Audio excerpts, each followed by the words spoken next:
Au nom du Père et du Fils et du Saint-Esprit, que la grâce de notre Seigneur Jésus-Christ, tout l'amour de Dieu le Père, la communion de l'Esprit Saint, soient toujours avec vous.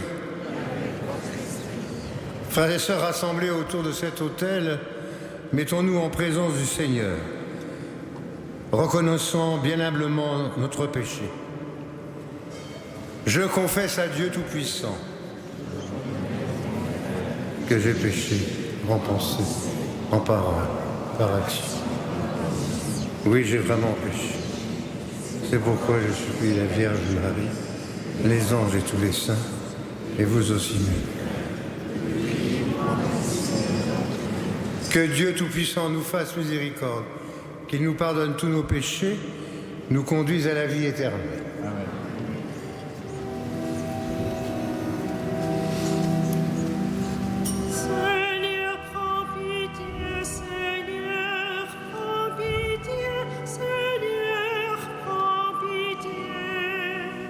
Seigneur, prends pitié, Seigneur, prends pitié, Seigneur, prends pitié.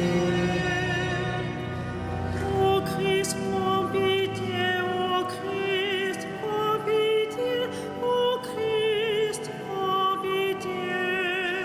Ô Christ, prends pitié, ô Christ, prends pitié, ô Christ, prends pitié.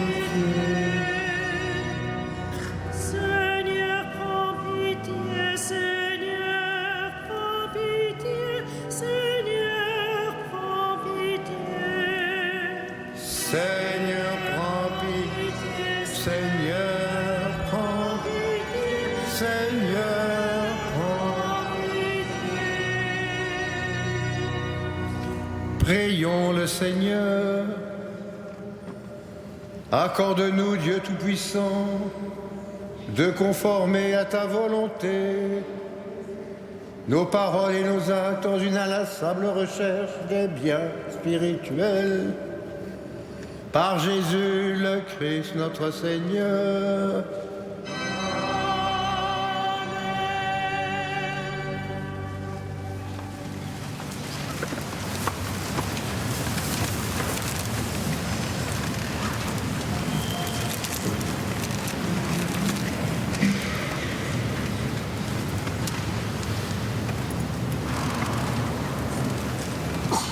Lecture de la lettre de Saint Jacques. Frères, ne gémissez pas les uns contre les autres, ainsi vous ne serez pas jugés. Voyez, le juge est à notre porte. Frères, prenez pour modèle d'endurance et de patience les prophètes qui ont parlé au nom du Seigneur. Voyez, nous proclamons heureux ceux qui tiennent bon. Vous avez entendu dire comme Job a tenu bon, et vous avez vu ce qu'à la fin le Seigneur a fait pour lui, car le Seigneur est tendre et miséricordieux. Avant tout, mes frères, ne faites pas de serment. Ne jurez ni par le ciel, ni par la terre, ni d'aucune manière. Que votre oui soit oui, que votre non soit non. Ainsi, vous ne tomberez pas sous le jugement. Parole du Seigneur.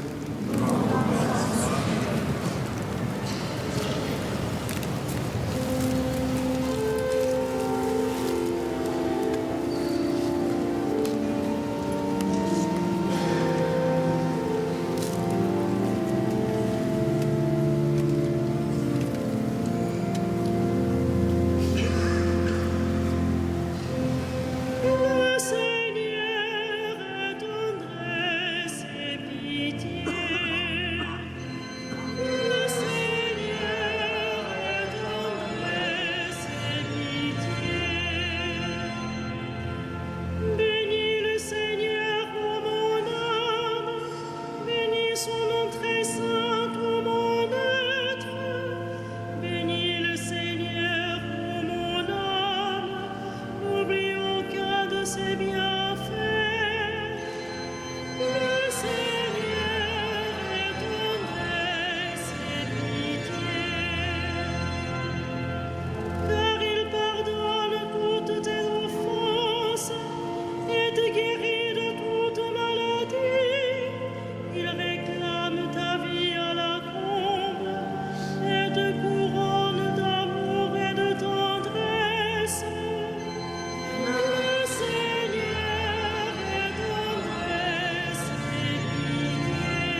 Le Seigneur soit avec vous.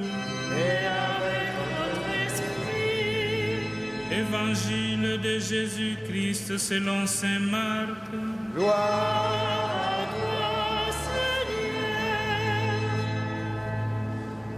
En ce temps-là, Jésus arriva dans le territoire de la Judée et au-delà du Jourdain. De nouveau, des foules s'assemblèrent près de lui et de nouveau, comme d'habitude, il les enseignait. Des pharisiens l'abordèrent et pour le mettre à l'épreuve, ils lui demandaient: est-il permis à un mari de renvoyer sa femme? Jésus leur répondit: que vous a prescrit Moïse? Ils lui dirent: Moïse a permis de renvoyer sa femme à condition d'établir un acte de répudiation. Jésus répliqua: c'est en raison de la dureté de vos cœurs qu'il a formulé pour vous cette règle. Mais au commencement de la création, Dieu les fit hommes et femmes.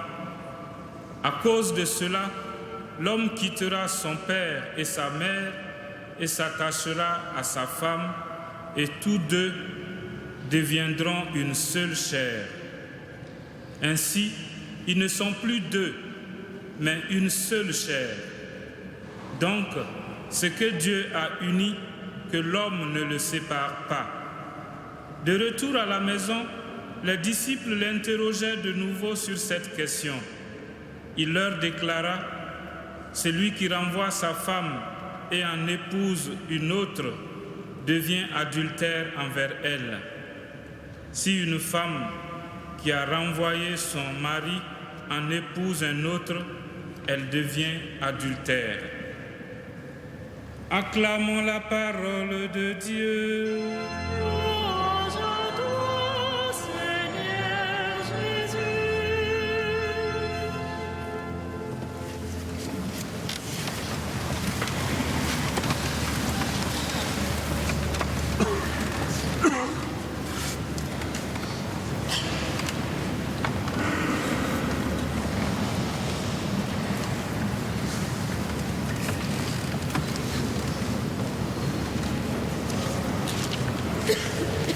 Frères et sœurs bien-aimés, dans cet évangile de saint Marc qui vient d'être proclamé par le Père Emmanuel du Burkina Faso, nous découvrons une fois de plus Jésus qui va de territoire en territoire et qui arrive là en Judée, au-delà du Jourdain. Jésus donc qui, en traversant ces territoires, se trouve à enseigner des foules. Les foules qui, là, comme souvent dans l'Évangile, s'assemblent pour être enseignées. Et Jésus, comme d'habitude, c'est bien précisé, les enseigne. Et les foules, c'est bien précisé aussi, qui de nouveau se retrouvent. C'est intéressant cette remarque. Est-ce que nous sommes habitués nous-mêmes à nous rassembler le plus souvent possible pour être enseignés? Est-ce que nous saisissons toutes les occasions que Jésus nous donne de recevoir, de goûter et de contempler sa parole? C'est une première question qu'il nous faut méditer. La deuxième question, c'est les pharisiens. Il y a de nouveau, comme dans tout groupe, des petits groupes aux abords de ces rassemblements de foule qui viennent voir Jésus. non pas pour entendre de la parole, non pas pour être enseigné, mais pour mettre à l'épreuve Jésus, pour casser Jésus, si on voulait parler comme aujourd'hui. Et notons que pour les pharisiens, ici comme ailleurs, l'important n'est pas la question, ni même la réponse. L'important, c'est de mettre à l'épreuve Jésus. C'est donc une façon d'essayer de déstabiliser Jésus. Alors à chaque fois, ils inventent quelque chose.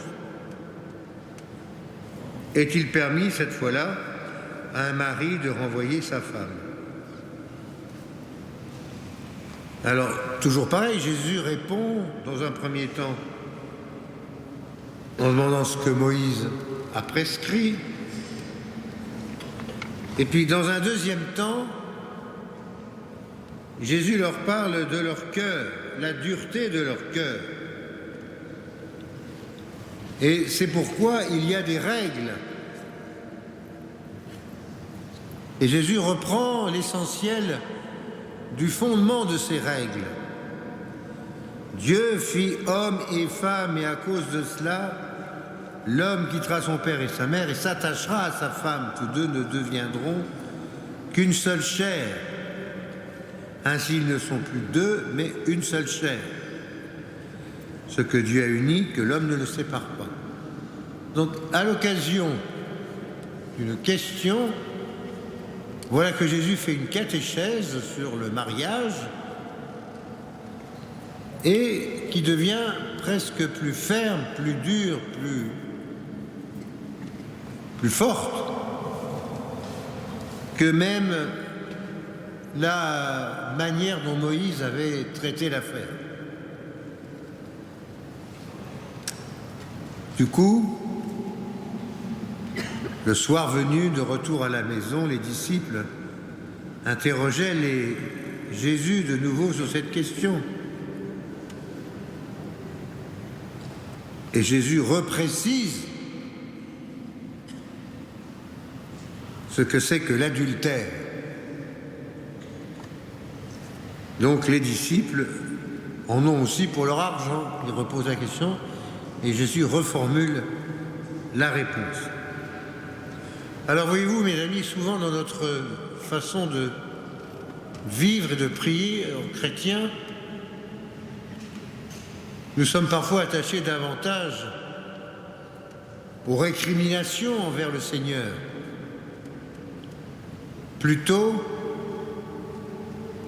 que d'être attentifs à sa réponse, à ce qu'il a à nous dire, à sa parole,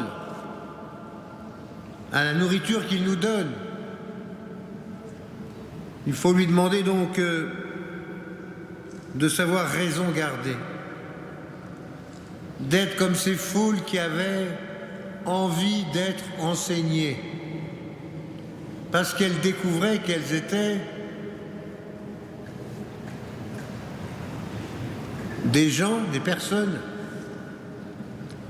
capables de recevoir cet enseignement de Jésus, et non pas comme ces pharisiens dont la principale occupation est de mettre à l'épreuve. Nous sommes parfois comme ça aussi, de mettre à l'épreuve.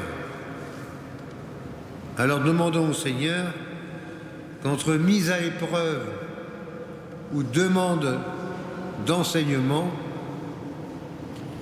nous soyons capables aujourd'hui que nos cœurs s'ouvrent pour recevoir cet enseignement et cessent de mettre à l'épreuve nos frères. Amen.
Prions ensemble le Seigneur.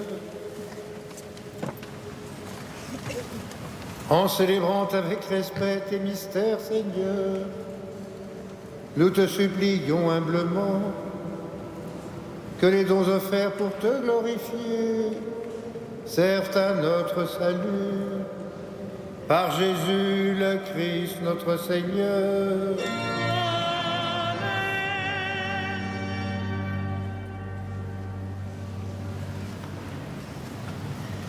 Le Seigneur soit avec vous. Et avec votre esprit, Élevons notre cœur. nous le tournons vers le Seigneur. Rendons grâce au Seigneur notre Dieu. Cela est juste et bon. Vraiment, il est juste et bon de te rendre gloire, de t'offrir notre action de grâce toujours et en tout lieu. À toi, Père très saint, Dieu éternel et tout-puissant, c'est par ton Fils bien-aimé que tu as créé l'homme, et c'est encore par lui que tu en as fait une créature nouvelle. Aussi dans l'univers toutes choses te célèbrent, le peuple des baptisés te glorifie, et les saints te bénissent d'un seul cœur. Et déjà, nous pouvons, avec tous les anges, proclamer hautement ta gloire.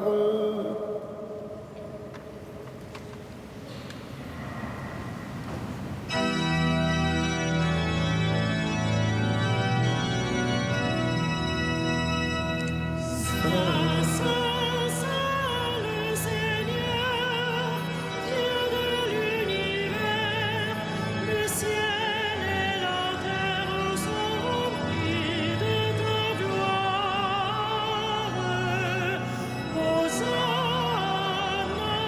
au plus haut des cieux, béni soit celui qui vient au nom du Seigneur. Hosanna au plus haut des cieux. Toi qui es vraiment saint, toi qui es la source de toute sainteté, Seigneur, nous te prions.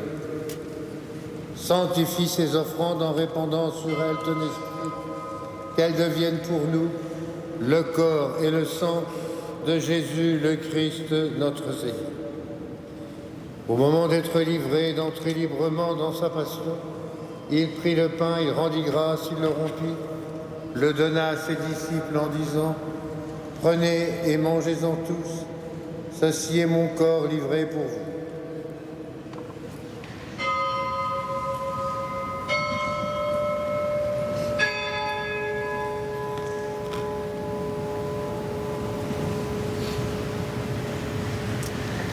De même, à la fin du repas, il prit la coupe.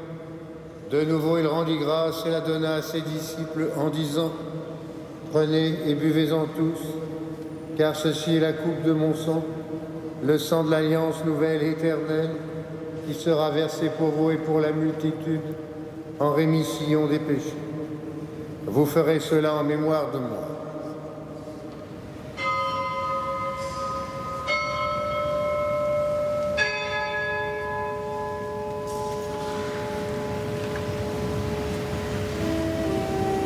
Il est grand le mystère de la foi. Nous proclamons ta mort, Seigneur Jésus. Nous célébrons ta résurrection. Nous attendons ta venue dans la gloire. Faisant ici mémoire de la mort et de la résurrection de ton Fils, nous t'offrons, Seigneur, le pain de la vie et la coupe du salut, et nous te rendons grâce car tu nous as choisis pour servir en ta présence. Humblement, nous te demandons qu'en ayant part au corps et au sang du Christ, nous soyons rassemblés par l'Esprit Saint en un seul corps. Souviens-toi, Seigneur, de ton Église répandue à travers le monde. Fais-la grandir dans ta charité avec le pape François, notre évêque André et tous ceux qui ont la charge de ton peuple. Souviens-toi aussi de nos frères qui se sont endormis dans l'espérance de la résurrection. Souviens-toi en particulier de Lucien, Jean, Marc, Marie et Liane, recommandés à nos prières en ce soir, et de tous les hommes qui ont quitté cette vie. Reçois-les dans ta lumière auprès de toi. Sur nous tous, enfin, nous implorons ta bonté. Permets qu'avec la Vierge Marie, la bienheureuse Mère de Dieu, Saint Joseph, son époux, avec les apôtres, les saints de tous les temps, Saint Denis, qui ont vécu dans ton amitié, nous ayons part à la vie éternelle, que nous chantions ta louange par Jésus, le Christ, ton Fils bien-aimé. Par lui, avec lui et en lui. À toi, Dieu le Père Tout-Puissant, dans l'unité du Saint-Esprit. Tout honneur et toute gloire dans les siècles des siècles.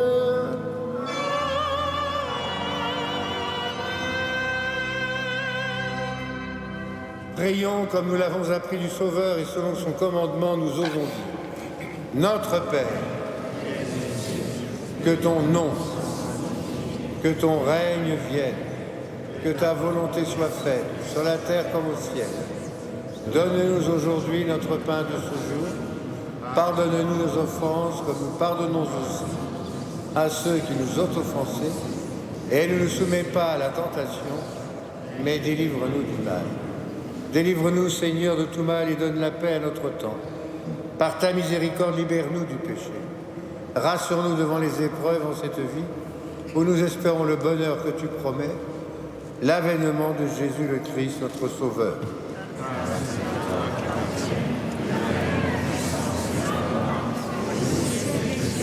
Seigneur Jésus-Christ, tu as dit à tes apôtres, je vous laisse la paix, je vous donne ma paix. Ne regarde pas nos péchés, mais la foi de ton Église. Pour que ta volonté s'accomplisse, donne-lui toujours cette paix. Conduis-la vers l'unité parfaite, toi qui règnes, pour les siècles des siècles. Que la paix du Seigneur soit toujours avec vous.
Heureux sommes-nous d'être ce soir, une fois de plus, et comme la multitude, les invités au repas du Seigneur.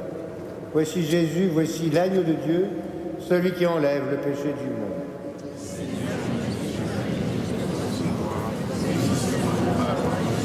Que le corps et le sang du Christ nous gardent pour la vie éternelle.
Prions encore le Seigneur. Nous t'en prions, Dieu Tout-Puissant, donne-nous de recueillir tous les fruits du salut, dont ces mystères sont déjà la promesse et le gage. Par Jésus le Christ notre Seigneur. Le Seigneur soit avec vous. Et que Dieu Tout-Puissant vous bénisse, le Père, le Fils et le Saint-Esprit. Allons dans la paix du Christ.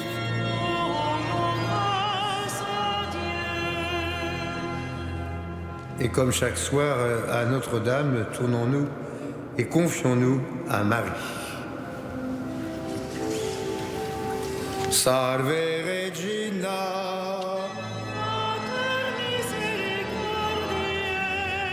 vita dulcedo, espes nostra salve.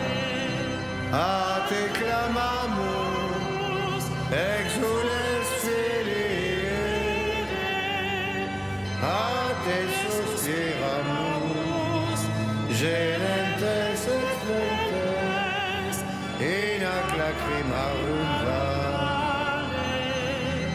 vale.